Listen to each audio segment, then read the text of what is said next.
Bueno, buenas tardes, ¿cómo están? Nos juntamos a poder conversar un rato, a poder mirar el mundo de los CEOs y por eso que hoy día en este programa Las Voces de los y las CEOs estamos con Carmen Luz Morales. Carmen Luz, ¿cómo estás? Buenas tardes. Hola, buenas tardes, Fernando. Muy contenta de estar invitada a participar con ustedes. Les tengo muchísimo cariño, así que muy contenta. Perfecto. Bueno, antes que nada, un gusto y quiero contarles quién es Carmen Luz Morales.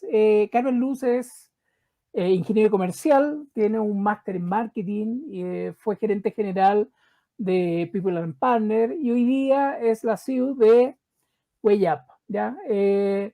Cuando uno se mete a la página web de esta empresa, hay una frase que a mí me llama la atención y quiero partir por ahí. La empleabilidad del futuro comienza hoy. Cuéntame un poco, Carmen, ¿cómo es eso? Principalmente es hoy cuando nosotros tenemos que tomar decisiones presentes para construir un futuro. ¿Por qué? Porque me llegan muchas personas que están en una búsqueda laboral y que se dan cuenta ya a sus 47, 50 años, que fue la vida quien tomó decisiones por ellos y que hoy día ya de volver el tiempo quizás tomarían decisiones diferentes de acuerdo a cómo quieren vivir sus próximos pasos. Por lo tanto, es súper relevante que las personas hoy empiecen a construir los hilos de cómo quieren vivir sus próximos años, haciéndose responsables, tomando decisiones, recapacitándose, estudiando más para poder construir propuestas de valor que sean más atractivas y más acordes y con un match profesional de acuerdo a las necesidades que van a tener las empresas o los consumidores en general. Perfecto. Oye, Carmen, un poco con todo este entorno buca, volátil, incierto, complejo, lo que ya sabemos, ¿cómo se tiene que plantear hoy día un gerente general frente a este escenario tan dialéctico que genera tensión y que conecta con problemáticas locales, es decir, globales, por un lado, la guerra en Ucrania y un montón de cosas, y por otro lado también las mismas tensiones que tiene el país en este caso? ¿Cómo poder pararse en un escenario tan incierto? Un poco con las conversaciones que tú estás llevando a cabo hoy día con líderes, con gerentes que están hoy día en la línea o gente que ya no estuvo en la línea, pero ¿cuáles podrían ser los grandes aprendizajes desde ese lugar? Yo creo que lo principal, lo más relevante, y las empresas que no lo estén haciendo, ojo, ya tienen que estar trabajando en esto. Las organizaciones tienen que tener una mirada dual. Y cuando hablo de organizaciones duales, hablo que por una parte está bien representado lo que es el manejo de explotación o los índices de explotación, ROI, EBITDA, margen, roce, que son las formas que nosotros tenemos como para medir si estamos siendo efectivos o no en el business as usual, el BAU denominados y que ya muchas empresas trabajan con ese concepto. Y por otro lado, también es totalmente relevante que las empresas estén trabajando en innovación y en nuevas formas de hacer las cosas, descubrimiento de nuevos negocios y nuevas formas de enfrentar ciertas disrupciones que van a venir. Para poder establecer eso, generalmente o la mayoría de las empresas está trabajando con células que en sistemas organizativos que de alguna manera se forman ya no solamente jerárquicamente, sino que establece una redarquía por sobre una jerarquía organizacional. Si me preguntas, creo que en palabras simples, dicho en lo anterior, es los gerentes generales tienen que tener un pie en el presente, una mirada preparada para planes de contingencia futuro y también de desarrollo y entender que la tecnología ya no es como antiguamente que se hablaba mucho de que vamos a contratar a un gerente de innovación o vamos a contratar a un gerente de transformación. Y la verdad es que la transformación tiene que estar en todos porque es constante. Este tipo de entornos llegó para quedarse. Y no solamente Buca, Bani también, que es un acrónimo nuevo que habla de la fragilidad de los entornos. Y también entender que el nivel de dinamismo y la velocidad de la disrupción tecnológica va a ser cada vez más veloz porque la tecnología crea tecnología, por lo tanto se hace exponencial. Y desde esa mirada es totalmente relevante que los equipos de las primeras líneas, bueno, los equipos en general, las personas entiendan que lo menos el 40% vamos a tener que recibir dosis de aprendizaje y de nuevas competencias, nuevas habilidades y también nuevos conocimientos para poder enfrentar los desafíos futuros con tecnologías. Oye, y cuando uno, porque todo, por ejemplo, se habla mucho de la innovación, pensamiento disruptivo, todo eso, pero al final del día, nuestra cultura, nuestra matriz del cómo mirar el mundo a nivel nacional tampoco es tan disruptiva, tampoco es tan innovadora. ¿Cuáles crees tú que son los puntos ciegos que el mundo del trabajo no está mirando para tener culturas organizacionales más empoderadas hacia la innovación y la transformación cultural? Bueno, yo creo que principalmente hay una brecha generacional, ¿sí? Que es relevante. Hay una generación de aquellos que estudiaron entre el año 90 y hasta el 2005, más o menos, o hasta el 2010, 12 por ahí. Imagínate que todos los que pasaron en la universidad les preguntaban cuál era el fin de una empresa y era maximizar la rentabilidad del accionista. Ya todos nos enseñaron eso y lo repetíamos como loro. Sin embargo, hoy día, ya después de Roundtable, de Sistema B, Triple Impacto, nos damos cuenta que el consumidor es mucho más exigente y un consumidor que nos premia o nos castiga con su consumo de acuerdo si se sienten representados o no valóricamente con la organización. Por lo tanto, es relevante que nosotros podamos entender los drivers del consumo nuevo, también entender cuáles son las experiencias, las externalidades y cómo la sociedad castiga a las empresas con las cuales no se sienten representadas y vinculadas, y mirar no solamente estos índices que hablamos en un principio, que son los de explotación, rentabilidad, ROI, margen, sino también mirar cómo nosotros nos relacionamos con los diferentes stakeholders, entendiendo, por ejemplo, los proveedores, esas empresas que dicen ser los precios más bajos siempre, pero en verdad le estoy pagando a proveedores a 6, 7, 9 meses, y entendiendo que existen leyes para que eso no ocurra. O por ejemplo, el mirar de qué manera estamos poniendo ciertas temáticas dentro de la mesa, como por ejemplo el abordaje de cómo llegamos a las comunidades y cómo nos mantenemos y sociabilizamos con ellos.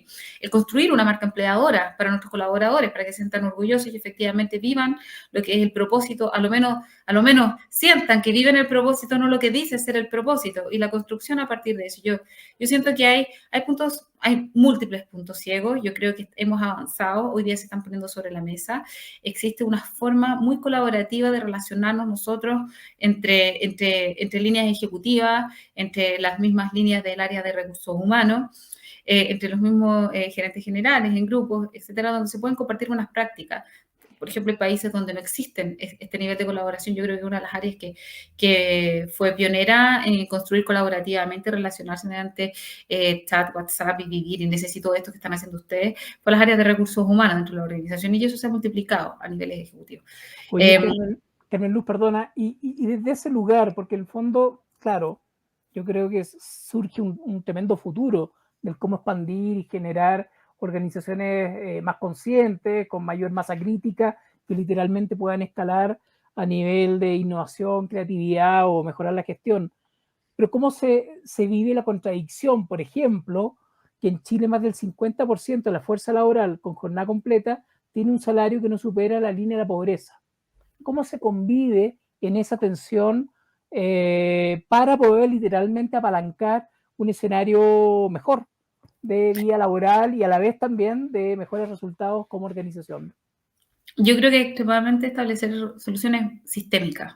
Y sistémica quiere decir no solamente un sector, o sea, me refiero a lo que pasó en Chile, que también pasó en Estados Unidos en la década de 1920 aproximadamente, es que el índice de productividad y estaba más o menos pareado con el sueldo mínimo, pero empezó a crecer a un nivel que no era proporcional. Entonces crecía la productividad de las empresas, pero no crecía el sueldo mínimo. Por lo tanto, la distribución de riqueza efectivamente no era tan eficiente o efectiva. Y eso es parte relevante de poder mirar, y no solamente en una forma. O sea, imagínate, cuando estamos hablando de un sueldo mínimo, que hoy día, no sé, son 370.000 pesos aproximadamente, y que en verdad no está superando la línea de la pobreza cuando llegamos con menos de 500.000 pesos, que hoy día con el aumento de IPC ya debiese ser 550.000 pesos, por ejemplo. Y el ticket promedio de una familia para tener salud, por ejemplo, de farmacia, un ticket promedio de 50.000 pesos. O sea, la verdad es que es imposible hablar de ahorro, hablar de espacios de construcción o de educación o de inversión o de capacitación, cuando en verdad las necesidades básicas, según lo que podría ser las necesidades que nosotros nos establecemos como básicas, salud, vivienda, vestuario, etcétera, no están bien resueltas. Entonces, acá, a nivel de soluciones, está primero el sistema, se necesitan hacer reformas, por supuesto, estatales para poder llegar y flexibilizar las personas. El sector empresarial también tiene que ser consciente y poder aportar desde donde pueda establecer mejoras para distribución de sueldo. Hay sistemas, por ejemplo, Desafío Diaspor, que es una iniciativa que surgió del chat del Sistema B, de empresas del Sistema B, y que en el fondo generó un sello de certificación para poder distinguir a aquellas empresas que en el fondo su sueldo mínimo a su sueldo mayor no tenga más de 10 veces de diferencia. Y también a que empresas que también obtienen el sello, las empresas que pagan sobre 500.000 pesos, sobre un número UF determinado. Entonces, es extremadamente relevante que la sociedad se haga visible y presente con respecto a iniciativas, por ejemplo, como el desafío de Explore 3 por empresas más conscientes, etcétera. La sociedad civil tiene una forma de pronunciarse. Creo que el sistema educacional también es extremadamente relevante, pudiendo tener la parte de accesos mejores para educación. Y también es necesario, por supuesto, establecer un sistema de gobierno que pueda ordenar y redistribuir para poder potenciar y garantizar, imagínate con este nivel de IPC, que las personas puedan tener un mejor acceso. Es difícil, es súper difícil para la familia. De hecho, la familia no solamente basta ya con una persona que pueda trabajar, o sea, de antemano van a tener que vivir o trabajar las personas que son ambos sostenedores de la familia. Pero en muchas casas solamente es la mujer la sostenedora, un gran Es que, porcentaje del país. ese, es que Carmen Luz, ese es el tema. Desde ahí, claro, la pregunta es, ¿cómo la mujer literalmente construye su espacio en un campo laboral extremadamente machista? ¿Cómo lo has hecho tú? Un poco cuéntanos la experiencia, porque en realidad, claro, tú has tenido cargos directivos y en realidad en escenarios que son altamente complejos, bastante refractarios a estos temas, y bueno, medianamente fuiste entendiendo cómo funcionaban estas dinámicas del poder dentro de las organizaciones. ¿Qué receta nos podrías dar? ¿Cómo se construye un espacio de manejo, de poder desde el Como campo para femenino? Sí, te entiendo perfecto. Mira, como para cerrar el tema anterior, efectivamente, cuando estamos hablando de una dueña de casa, una persona que quiere salir a trabajar, tiene múltiples barreras. Y no está solamente el tema del sueldo, la oportunidad, que efectivamente hay ciertos trabajos que son solamente para hombres o que piden hombres, y efectivamente necesita mayor participación, pero aunque quiera trabajar, ¿qué pasa con los niños, por ejemplo, cuando no existen temas como ley de sala cuna universal o que la sala cuna llega solamente hasta los 2 años? Es imposible y, por supuesto, ya lo demostró la pandemia, cómo ellas se fueron restando de la fuerza laboral. Entonces, se requiere para esa situación, para que la mujer pueda acceder más al trabajo, yo creo que lo que hablamos, soluciones sistémicas, tanto de la educación, para hablar también de la coparentabilidad, para que los hombres también tengan mayor acceso y responsabilidad.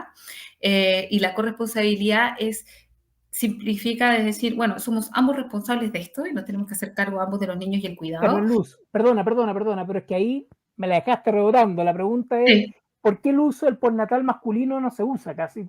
Es muy poco aplicado. ¿Por qué crees Bueno, tú que porque ocurre? todavía existen pautas conductuales y estereotipos donde los niños son el cuidado de la mujer.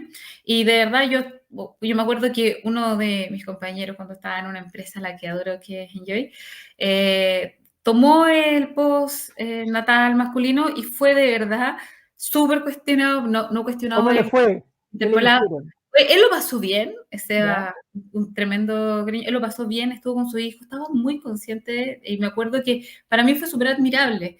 Y me doy cuenta hoy día y miro esto y digo, bueno, más que admirable era su responsabilidad, pero en ese minuto ella fue súper valiente de decir, yo me lo voy a tomar. Y por supuesto, muchas personas, yo veía tallas que pasaban entre medio y que efectivamente una sociedad no está acostumbrada a eso, y hay que acostumbrarse, por eso hay que desarrollar soluciones sistémicas. Y eso implica educación y educación donde todos son responsables, implica políticas públicas que permitan que la mujer pueda acceder más al trabajo, implica sector empresarial, entregar igualdad de salario, igualdad de oportunidades, que las búsquedas no sean dirigidas, etcétera. Entonces, sí, yo creo que la mujer puede acceder, pero se requieren soluciones sistémicas. Y con respecto a la otra pregunta que me hiciste de cómo entrar como mujer Sí. al mundo empresarial, la verdad es que creo que sí, efectivamente, es difícil cuando existen menos oportunidades, cuando uno tiene la esperanza de que esto ocurra y que esto baje. Pero yo creo que la carrera me la hice yo, fui a golpear puertas, yo sí fui a recursos humanos a decir, esta posición que está en este minuto como dirigida, yo la quiero. Y la verdad es que lo puedo hacer. De hecho, cuando yo tomé mi primera gerencia general, fui yo la que dije, ¿sabes qué? Yo ya sé lo que habría que hacer, este sería mi plan, esto es lo que yo haría, este sería mis atributos y dame la posibilidad de jugar en esta cancha. Entonces, yo creo que hay mucho de posibilidades que tienen que existir dentro de las organizaciones. De hecho, hoy día las cifras nos dicen, o sea, si bien hemos evolucionado y antiguamente solamente un 7% en el 2020 aproximadamente estaba en puestos directivos, hoy día ya es un 20%. Es bajo, muy bajo, porque existen las competencias para que las mujeres puedan tomar esa posición. Sin embargo, Obvio, obvio. hemos ido mejorando, muy lento. Aún así, no quiero esperar 200 años para la brecha. Y Pero perdona, y desde ahí, ¿cuáles son las preguntas que tal vez falta hacerse al mundo del trabajo para literalmente botar estos muros culturales? ¿Cuál crees tú que serían las yo creo temáticas? que una de las principales iniciativas que me ha llamado la atención y que de verdad me hizo sentir y vibrar este último tiempo fue una iniciativa de la Red de Recursos Humanos que fue dirigida por Ilia González y ella llamó a las 6 Tech que están como con mayor participación de mercado a involucrarse en métricas, porque lo que no se mida Claro, no va a así, mejorar. Y les así es. pidió a ellos que definieran específicamente cuáles son las métricas que existen y puso, por ejemplo, si no es por representatividad dentro de la gerencia, si existían los tiempos, no me acuerdo cuáles eran en este minuto los KPI, pero dijo, quiero medir efectivamente cómo está la equidad de género dentro de las organizaciones y quiero mostrarla como 6 KPI necesarios para que todos se puedan medir en base a lo mismo. Porque hoy día se habla mucho de que es importante, pero no se habla mucho de cómo gestionar o cómo medir y decir, bueno, ¿cómo está en este indicador? Y si ese indicador somos capaces de ponerlo en el directorio, pero mira, tú en este indicador no estás lo suficientemente bien, por supuesto lo que se mide mejora. Claro, claro, obvio. Oye, a ver, siguiendo con este tema, ¿cómo ves tú el mundo académico, el mundo que está preparando a los profesionales que van a tomar estos puestos de trabajo, estos espacios de toma de decisiones? ¿Cuál crees tú que son las conversaciones que hoy día el mundo universitario tal vez no está teniendo para poder generar, yo diría, este cambio de mirada, este cambio de paradigma? Yo creo que las mallas educacionales han cambiado, la malla de los posgrados, yo siempre estoy en contacto con universidades y han ido mejorando bastante, pero están mejorando para las personas que hoy día están accediendo a la educación, o sea, vale decir, pregrado o las personas que están tomando un posgrado. Pero ¿qué pasa con aquellos que no están renovando sus conocimientos hoy? Están con prácticas obsoletas y con una obsolescencia seguramente cultural o de desarrollo de habilidades, sean técnicas o también desarrollo de fortaleza y de gestiones de nuevos hábitos, herramientas, de formas de relacionarse que pueden estar al debe. Por lo tanto, si me preguntas, creo que todos debiésemos estar invirtiendo tiempo en poder aprender algo. Yo mientras no existe un día de la vida que no esté sacando una certificación. O sea, y termino ahora la tercera de neurociencia y después me voy a ir seguramente a otro tipo de certificación y especialización desde lo que a mí me interese hacer. Entonces, siempre estoy programando, tengo lista de espera todos los aprendizajes que tengo disponibles. De hecho, creo que todos además debiesen adquirir competencias técnicas y bien técnicas con respecto a la parte de digitalización, ya sea ciberseguridad, construcción de página web, desarrollo. Aquellas personas que pueden ser no nativos digitales son excelentes como para poder ser pruebas de usuario en ciertas plataformas y software. Me parece que es extremadamente relevante que todos inviertan y dediquen tiempo a adquirir competencias tecnológicas, porque para el 2050 la masa crítica de personas que van a estar en posición laboral va a tener aproximadamente 50 años. Entonces, ya la obsolescencia, y si no somos capaces de mirar efectivamente el mercado laboral y decir de qué manera me hago un producto atractivo, es evidente que es posible que no tengamos la fuente de ingresos. Perfecto. Oye, Carmen Luz, bueno, nos damos cuenta que el mundo del trabajo está mutando, se está transformando en un escenario dialéctico, no tenemos claro muchas cosas. Y por otro lado, también está el mundo sindical. ¿Cómo empezamos a construir otra forma de relacionamiento, otra forma de pensar el futuro, de diseñarlo, transformarlo, de co-construirlo? Yo te diría con distinciones que estén más al servicio de la colaboración y el propósito común. ¿Qué crees tú que está faltando para hacer un trabajo mancomunado como en los países desarrollados, en donde literalmente las conversaciones son otras, las disputas son otras? Yo creo que lo más relevante, y en algún minuto me acuerdo que al principio, antes de querer emprender, fui a una reunión con un gerente general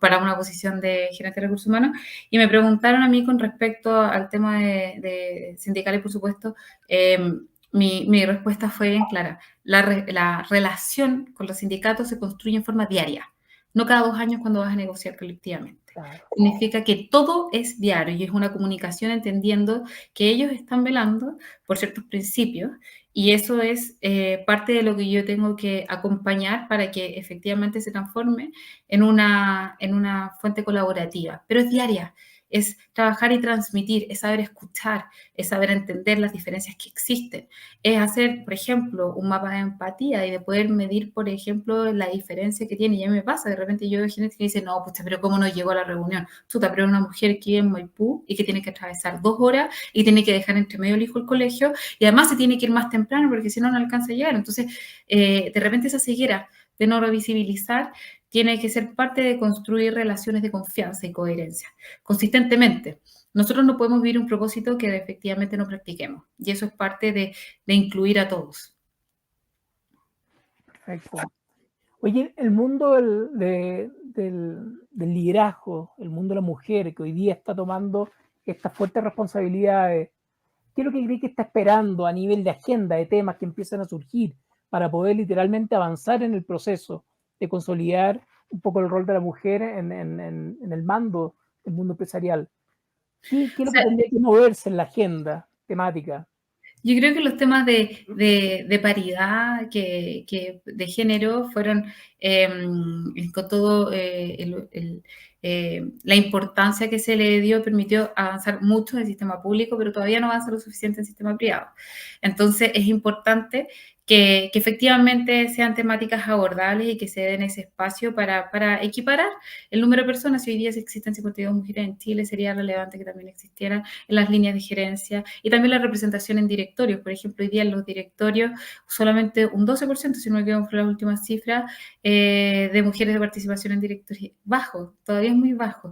Y también yo creo que en la dirección completa, también yo creo que en la similaridad de elección de un directorio que está en la cúspide, están eligiendo a personas que sean más bien similares. Entonces, claramente es difícil poder integrar esa diversidad.